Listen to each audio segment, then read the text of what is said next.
punch-drunk politics, knockout bonuses, and a legend of the ring. From Westminster's wobbling to Musk's money mountain and to the memory of Joe Bugner. Welcome to Mark and Pete.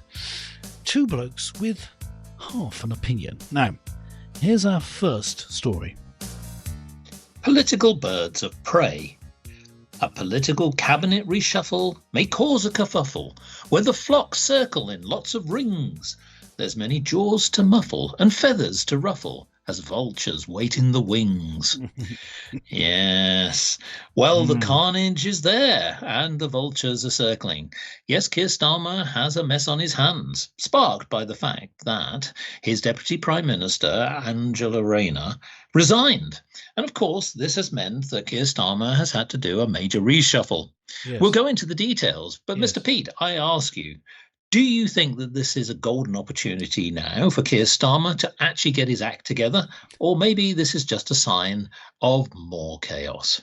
Well, Mr. Mark, I'm just looking back over the years of Starmer's leadership, a short number of years, true, but just looking back, he shows no sign of being able to, how should we say, grasp the moment and move on with decisiveness and vigour. He more wobbles about, trying to paste over the cracks and pretend everything's fine. So I think that's what he's going to do. Theoretically, I guess, with a very different man as Prime Minister, you could say it's an opportunity, having got rid of someone who's obviously trying to undermine your leadership in order to take over themselves, as Rayner, everyone could see it. I presume he could as well, but now she's gone. I don't think it'd make any difference. I think he'll still, this is my personal opinion, I think he'll keep doing the same rubbish that he's already been doing. What do you think, Mark? Well, you might argue that maybe his latest decision is an example. So David Lammy has become the Deputy Prime Minister. Yes. We could stop the show there. I think that probably... It's a good punchline. Now, of course, there have been some other movements because Shabana Mahmood is now the new Home Secretary. Yes. And this is another thing where you start to see some dynamics, some roles that really, are really just the sort of the same old stakeholders, but in different seats. Some might say that the Titanic is sinking. Now, the fact of the matter is that others have positively said this is a chance for Keir Starmer to sort of take away the rhetoric that was sort of overshadowing him. Many people thought that Angela Rayner was a very strong voice piece. Some people would say also an attack dog, because she was very much critical of, the complaints and the, should they say, the failures of the previous government. Now, of course, obviously, with what's happened in recent times with her tax issues, she had really no choice, I think, but to go. But this is also an opportunity for Keir Starmer. I think that, in my opinion, what I'm surprised about is why it is that he's basically taken some of the same old stakeholders and not shaken it up by bringing some totally fresh blood in there to try and reset his government. Because most people are looking at this as if to say, you're failing, and all you're doing is you're bringing back the leaders of failure. So what's your thoughts on the new positions that have really been established? As I say, I thought the Lammy as Deputy Prime Minister is very funny. I mean, great for entertainment value. But I think it was just that how could he possibly sack the only black member of his cabinet with his, the need to be progressive, etc. Within Labour internal politics? I think there's no way he could do it. I think the worst appointment is Shabana Mahmood, as you mentioned, being Home Secretary. Just at this point, with all the issues of illegal immigration and mass legal immigration leading to rape gangs, the ones across the north of England being highlighted, but they're in cities and towns across the country, especially with people of Pakistani origin and always Muslims, to then appoint a Muslim, and not just any old Muslim, an Islamic radical, as your Home Secretary who is of Pakistani descent. what are you playing at? It's the worst possible political decision, and I would say worse than any of the others he'd made. This is so bad, and this is what could lead to him being brought down as prime minister. I think that is Yeah. just such a bad reading of what's going on in the country. I think so. You're right. It's a sensitive subject, and I understand that you want that diversity of your cabinet, but you're right. It's about reading the room, isn't it? Yeah. The whole country is seeing protests, Well, through illegal well, that's immigrants. yeah. My point is that you could have appointed her to a different position, if you want Yes. diversity, but to have her as the Home Secretary, as someone who'll Yeah. be making decisions about such things as Pakistani rape gangs, no, we don't. This is just the most ludicrous thing. No one's going to trust you now. No, well, you could argue they didn't already, but this has made things worse with so much dissent in the country, with mass demonstrations, with a big demonstration meant to be a celebration on the 13th of September coming up, expected to be 1 million people coming down and taking over the streets of London with police help keeping the other demonstrations away from them. Could have been a great peaceful event. I hope it still is, but this is going to stir things up in a way that he doesn't want. So this is a weak decision, I think. It's not a strong decision. I think it's a weak decision. He just is not able to escape the thrall of the what you might call the Islamo-fascist wing of the Labour Party. Well, the other thing to note as well, there have been some obvious changes. So Yvette Cooper has become the Foreign Secretary. And now I know that many people, yes. I forgot worse, that one. That's also funny. Now, That's a the funny thing one. here is that, of course, obviously, with her role moving away from Homeland Affairs to Foreign Affairs, is she really best placed to really tackle, the foreign matters of, Well, Donald Trump? You look at the relationships we're trying to build with China or India or anywhere else. Is she the right stakeholder? I think you ask a good question. Is she the right person? I mean, she was we've just talked about the problems in the country, so she's been a total disaster as Home Secretary. So of course she's going to be a brilliant Foreign Secretary. Obviously, no. I mean, why she? If you're going to sack anyone, you should have sacked her. You had an opportunity to do it and bring in someone who maybe has a little bit of finesse in politics, has some maybe good instincts. Even if obviously the Labour Party, in terms of policy and outlook, is very different to Sir Mark and Pete and most of our audience. But you could at least bring people who are skilled into these positions, and that is not a word you would associate with Yvette Cooper, with mishandling after mishandling, causing. We've got uproar in the streets of Britain, and the Home Secretary is responsible for keeping the peace. No, we've not got someone who hasn't been a success here, and you're bringing that into foreign affairs. It's not looking good. You may note that there has been one Remainer here. No, I don't mean Brexit or anything like that. Yes, Rachel Reeves still remains as Chancellor of the Exchequer. Of course. Now, is that something that you're surprised about, or do you think this was a chance to clear the ground and start again? Well, you said right at the start, Mr. Mark, that is this an opportunity? Yes, but he won't do it. Now, this is part of what I had in mind. Now, what I could say, if I had a suitably sarcastic voice, is, well, of course, Reeves has been such a success, there's no way he would want her to leave.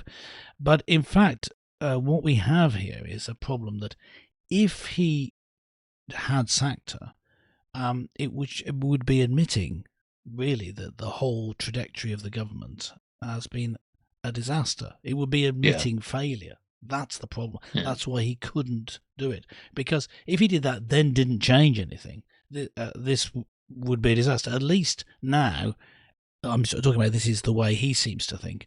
At least now he can, with enough spin, just keep on with what he's doing. Now, of course, Yeah. you and I, Mark, would say, well, yeah, it's time to just grasp the nettle and say, look, we've made some big mistakes. I, as Prime Minister, am going to make some changes now. I'm bringing in whoever he's going to bring in, someone from the great talent pool of the Labour Party, to Yes. make some changes. But no, Yeah. other than admitting that the government has been wrong-headed about its direction with the economy all along, he couldn't sack her. So no, it wasn't really a surprise. What do you think? Right. Well, no, I agree with you, and I think you're right about the trajectory. I mean, the whole basis of many governments is about the economy, Yeah, stupid. I mean, of course, yeah, yeah, yeah, ultimately, yeah. No, you're you right. cannot really waver from that. But I did want to close out on this subject is very quickly. Do you think there's any way back for Angela Rayner in top line politics? Oh, well, I think that there is in this way. When Starmer falls from grace and is a complete disaster, um, she can then come back and say, "Look, he sacked me." So this actually gives her well, forced her into resignation. But if she'd stayed there in position when the government eventually fell in disgrace and ignominy, she would have been fully part of it. Now she can claim, "Oh no, I'm separate to that. Look what happened to them." She's got at Yeah. least now she is in a position sometime in the future. I'm not sure how old she is, but I think I mean, of course, world leaders tend to be at least in their 80s these days. Look at Donald Trump and Joe Biden. Yes. So maybe she. I think she's. I think now she has a chance. Is what I'm saying. Well, there you go. In the There's a future, but vulture not now. waiting in the Watch wings. out for this lioness Yeah. of the politics to return. Let's move on to the next subject. This is all about a hop to the top. Yes. Businesses that dangle a golden carrot as a reward becomes an incentive for a lot of money. And if you reach the goal set by the board, you'll be a happy bunny. Yes. Well, Very there's happy. one particular happy bunny, and his name is Elon Musk. Yes, the world's richest man. But no, could he now be the first trillionaire? Well, we'll Yes. have to see. Basically, he has now been given an ambitious target over the next decade set by the electronic car firm Tesla. And it's proposed that if Elon himself reaches those targets, he will get the equivalent of 740 billion pounds, $1 trillion. Mr. Pete, I ask you, this is an astronomical carrot if there ever is, Well, and lots of happy bunnies can chew away on that. But I ask you, is this a good thing for business for that kind of uh, money, or actually, do you well, think it's value for money? yes. Well, Mr. Wagner, obviously, I'm going to ask you to weigh on this as the businessman here. But the way I look at it is this: it seems that Elon Musk, having so many other interests, could well have walked away from Tesla, and could have cashed in and made have a lot of money and then maybe use that to focus um, on his other interests, going into space, uh, ruling social media, um, and maybe getting into politics. He was toying about setting up his own party. I think that's not happening. But his involvement in politics is there. So how do you make things interest for him when Yeah. he's moved on from electric cars, which were the thing, but a bit passe now? Well, $1 trillion makes things interesting. Anyway, that's my reading it. That it's to keep him there and focused. Yes. Well, now, from a business point of view, here's the key. The devil's in the detail here, folks, because at the end of the day, Musk would not earn a salary or a bonus, but would instead be gradually awarded shares, which would in turn be worth 1 trillion if Yeah, I he get that. achieves Yeah. his goals.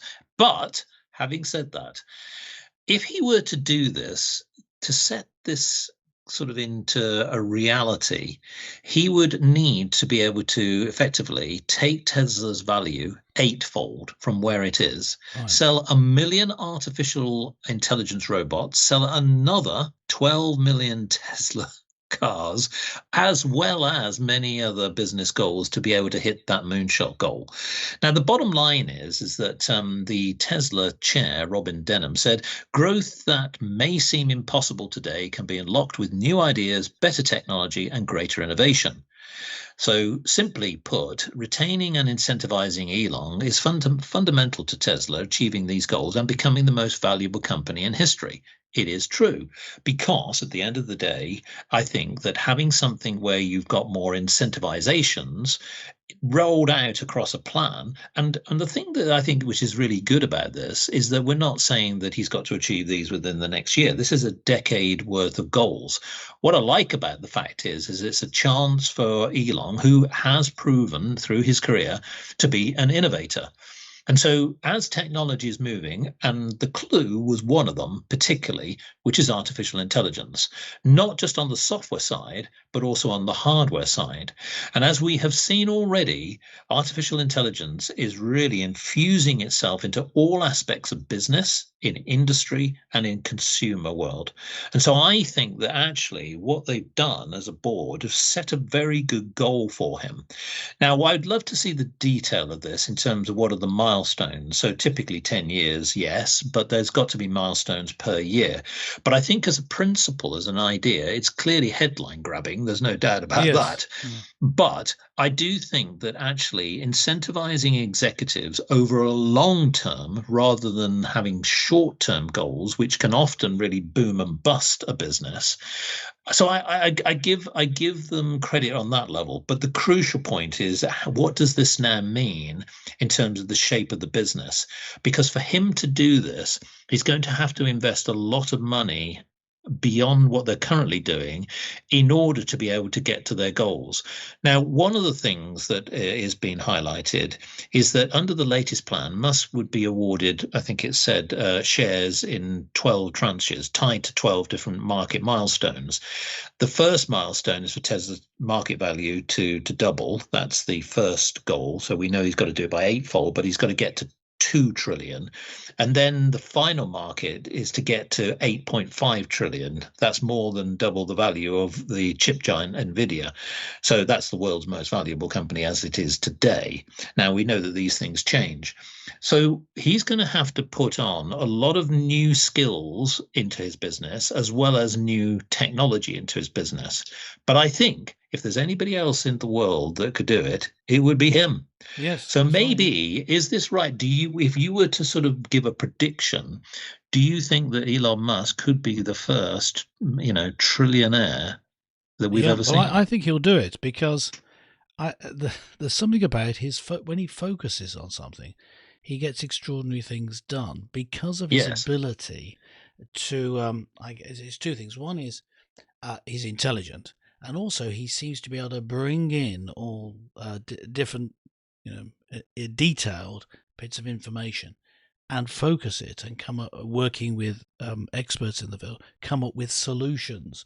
And Yes. I know that his method, which is an extraordinary method of running his companies, which he's spoken about in interviews, is that instead of having a fully hands-on approach, or the other way, having a managerial approach and just getting information in and leaving the experts to do it, what he will do is he'll let them to get on with it, but every now and then he'll go and visit and get totally involved in each of his companies and look at what the problems they're trying to solve is and meet with the engineers or wherever the experts are and work with them until they solve it, then move on to his other company. So he has periods of total focus.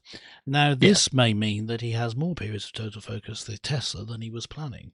So, yeah, I think that because he has shown he's achieved remarkable things doing this, if he can focus, I think the odds are that he will do it. I mean, I can't obviously don't know what's going to happen with the market, particularly if the world just generally turns against electric cars. Yes. Well, here's the thing, because at one time, the board of Tesla were actually thinking of trying to oust Yeah, Elon Musk, mainly because of his association with Donald Trump and what was perceived to be a distraction. Well, clearly, that's not the case anymore. yeah, And I think what's interesting as well when it comes to business dynamics, Personalities matter. We know that Elon Musk is a very strong personality. We know that he's an innovator and a disruptor. So I think what the board has finally sort of recognized is that they need somebody who can spearhead innovation and take the company to the next level. And in order to do that, you can't just have an administrator. You need somebody who's a visionary. And that's what he is. And bearing in mind that a lot of his organizations are technologically driven, there are some exceptions, but essentially that's what he's about. You need somebody who's exceptional, and he's got that track record. So replacing him would have been extremely difficult. In fact, in many ways, it could have been a threat, because who's to have stopped him doing something else elsewhere? So Yeah, I think it's a good exactly. one, and so I'd give a big tick to the board on that one. Well, let's move on to a different subject. This is really more of a homage, but at the end of the day, when we look at boxing, it's all about big scraps. Boxers who once had iron fists, with nerves of steel and in fine fettle, eventually get too ring rusty and crushed like old scrap metal. Yes, it's a shame, isn't it? Because when we see the glory of a boxing legend, we look back on their careers with fondness. In this particular case, we're sad to say that Joe Bugner, yes, and the fighter who fought in the 60s and 70s and even 80s and 90s, has sadly died. He's at the age of 75. Now, he was actually born Josef Krul Bugner in Hungary, and that was way back in 1950. Now, Mr. Pete, I know that you're a great fan of boxing. You've Big fan. followed many boxers over the years. What's your memories of Joe Bugner? Well, Joe Bugner is someone who I remember from my childhood. I used to listen to the radio late at night to help me go to sleep. And one of the things, seems a strange thing to listen to. It doesn't sound calming, but I used to listen to boxing matches, or of course, mainly the commentary.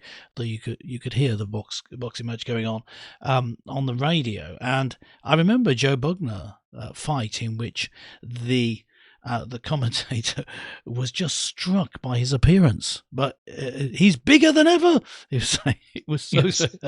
and he no, Joe Bugner was a big guy, almost as muscular as you, Mr. Mark, Well, quite. absolutely massive. And at that time, there was still this idea of the Great White Hope, because all the major, at least heavyweight boxers, seemed to be black. Of course, now we'd welcome a few good black boxers to get rid of all the pasty white people who seem to be champions these days. But in those days, it was the hope for black people to be at last defeated by the Great White Hope, and Joe Bugner was one who was described in that way. So he did, though, of course, become a champion. One of the things, though, that I think about him is that he's someone who did something that I always appreciate in a boxer, in a fighter. He showed up. He didn't shy away from fights. He actually showed up and fought. I know that meant that he perhaps had losses that he shouldn't have, but he was someone who actually turned up, and even when he was a bit out of shape, he was there, maybe as a punching bag, but he turned up and at least gave it his best. So I think he's remembered, I think, as a real boxer, a real fighter, maybe. And so it's sad that we've lost one of the great personalities of the boxing world. Well, indeed. Now, one of the things that I remember, which is a notable victory, which was over Henry Cooper, and this was back in 1971 when he won both the British and Commonwealth titles as they were at the time. Now, that brought him to notoriety, and of course, beating somebody of stature of Henry Cooper was, a great achievement. Yeah, but the thing that really, probably, I think, what most people remember is the fights that he had against Muhammad Ali and Joe Frazier. The irony is that although he did not win them, he took them all to the distance. yeah, He lost on points. And that just shows his resilience. He wasn't knocked out by them. These are obviously massive legends in themselves, great world champions, Ali and Fraser. But the thing here is that Bugner, as you pointed out, was resilient. But he was also resilient in a number of ways, because throughout his career, he decided to hang up his gloves in 1976. Then he had some comebacks. He moved to Australia. He sort of came back through the mid 1980s, and then he sort of started again to retire, but then thought, hold on, no, we're going to keep on going, because he actually decided to retire one last time. And of course, he moved to Australia in the mid 1980s and then decided to take up a top level competition and actually continued his boxing career. But yes, again, through many retirements, etc., he decided he just simply couldn't give up. And the man, the big mountain of a man, decided that he would go for an Australian heavyweight title, which he won in 1995. Now, in 1998, at the age of 48, he won the World Boxing Federation's version of the heavyweight champion, defeating James Bone Crusher Smith, before deciding to bow out for good in 1999. Well, it just shows you what an incredible career he had, Mr. Pete. Okay. And I suppose at the end of the day, when we look at this, he also decided to go into other things, entertainment. He even appeared in the 1994 action movie Street Fighter and worked as a boxing advisor for the Russell Crowe film Cinderella Man. What a talent. There you go, you see. Yes. Yeah, I mean, yes. Now, I think we could say, echoing of the Apostle Paul, who towards the end of life said this is a Bible verse, 2 Timothy 4 verse 7. I have fought the good fight. I've finished the race. I've kept the faith. Extraordinary career to just keep on going. And as I said earlier, what I admired about him, he turned up. And if you just keep on turning up, with that sort of tenacity, and of course, although we were comparing him with people who he managed to last the distance, those were the biggest talents in the world that he managed to go toe to toe with. So we look back with fondness on Joe Bugner and remember his legacy as a great fighter who just kept turning up. Well, there's an obvious theme that I see here, that there's the battlers, there's the punchers, there's those who take the punches throughout their careers. Well, I wonder what our listeners think about these stories. Maybe you have some final thoughts, Mr. Pete. Well, the Bible says, "For what will it profit a whole man? What will it profit a man if he gains the whole world and loses his soul?" Be like Joe Bugner, not like Keir Starmer. That's what we're saying. Look, we'd like to hear from you too. Give us your opinion, maybe your opinions of great boxers over the years, because we love to collect these comments together, and we have special shows dedicated to them. But you can make a comment of any sort, even if it's disagreeing with us, which is of course unlikely. Just simply go to the website markandpete.com, make sure you're subscribed. You can leave a comment on this and every episode, why not? But for Mark and myself, that's it for this week. Catch you next time.